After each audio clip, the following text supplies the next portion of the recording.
So Ruthann was gone for a few months, so most of y'all here in this room know her, but a few of y'all who are very new do not know her because she's been gone serving on a mission trip this past semester.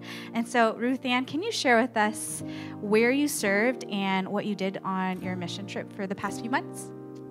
Of course. So as Pooty said, I was gone almost 3 months, and I served overseas, half time in London and half in Athens, Greece.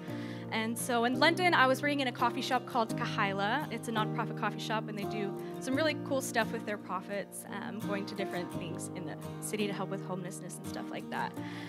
So I worked there. I got to tune in on my barista skills. I can make some banging coffee, people. And also just got to connect with the customers coming in each and every day.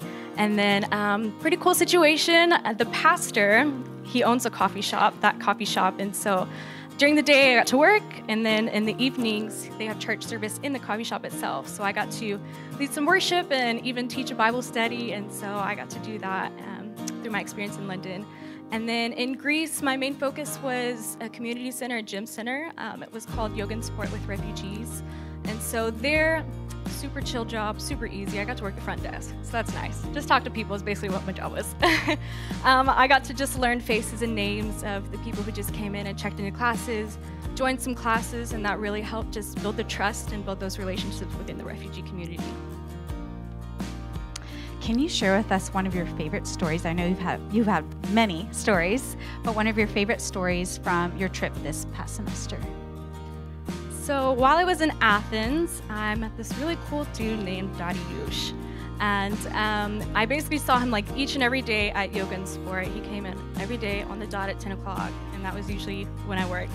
And so just being able to just see him every day just kind of kindled that friendship.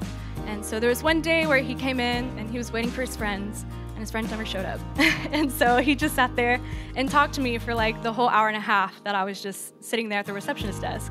And so we got to trade stories and got to talk about the differences growing up in America versus Afghanistan, and just the really hard background that he had. And it was really heartbreaking to hear some of his stories, but I'll leave that for a different time. And we got to talk about differences in school and traded stories about our families, and naturally it led into a faith conversation. And so he comes from a Muslim background like you would expect, but he's not very religious, he's not very strict with prayer. But I got to share about my faith in Jesus and how I get to pray and how I have a personal relationship with my God through prayer.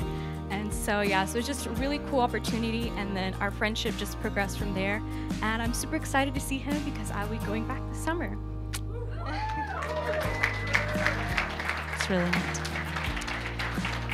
So next question is, so the last thing that we want is for you to have worked so hard to raise support, go on this trip, serve in 2 different countries, and apply yourself, and then come back and I feel like something happened, but it doesn't affect you or the world around you today.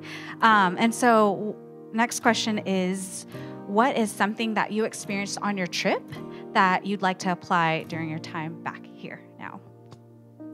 So in London, I saw just a lot of homelessness and hopelessness, really. And then in Greece, just working with displaced people, and they're just searching for something in the world, and really just brought me to seek out displaced people here, whether that's physically, they're coming from another country, an immigrant, because we see immigrants every day in Arlington, they're everywhere, and you just don't know their stories. Or whether it's an international student who's trying to come here for better education, or, you know, somebody on the street who's just looking to make $1, you know, for a dollar bill. So yeah, so it just really broke my heart while I was over there for the people who are in the same situation here, and I've just ignored them. And so, yeah, so it just really spoke to me over there and just changed the way I think about the people that I see each and every day here. And so if I get the opportunity, I just want to be able to be that person to let them know that they belong and they have a home and they have a friend. Last question is, what is a word of encouragement or a challenge you'd like to share with everyone here? So my challenge for y'all would just to be to follow in Jesus' footsteps for seeking and finding. Luke 19:10 says, "The Son of Man came to seek and to save the lost." And so as followers of Jesus, we need to follow Jesus and do what he did. And And so I just pray that y'all would also have a burden like I do, just to continue to seek and just to be that one that really seeks and builds that relationship and builds that trust with somebody, so that eventually, Jesus can save the lost. Can we say thanks to Ruthann?